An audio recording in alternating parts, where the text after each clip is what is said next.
মামলায় বিপদ বাড়ছে রাহুল গান্ধী ও সোনিয়া গান্ধীদের।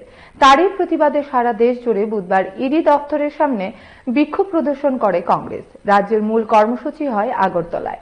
তারই অঙ্গ হিসাবে উদয়পুরে কেন্দ্রীয় সরকারের একটি দপ্তরের সামনে কংগ্রেস বিক্ষোভ প্রদর্শন করে। রাজপথে মিছিল করে বিক্ষোভ প্রদর্শন করেন নেতাকর্মীরা। সেখানে উপস্থিত ছিলেন জেলা কংগ্রেস সভাপতি টিটন পাল সহ আরো অনেকে। এই নিয়ে সারা দেশে সেখানে আন্দোলন চলছে।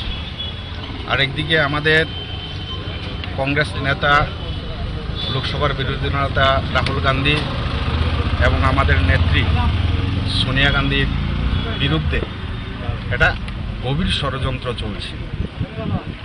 12 বছর আগের একটা মামলা, ন্যাশনাল হেরাল্ড মামলায় আমাদের এই নেত্রী এবং নেতার বিরুদ্ধে একটা ভুয়ো মামলায় সেখানে ভুয়ো চার্জশিট সেখানে দাখিল করেছে। এটা সম্পূর্ণ পরিকল্পিতভাবে এই দেশের বিরোধী দলের কণ্ঠকে সেখানে স্তব্ধ করে দেওয়ার জন্য।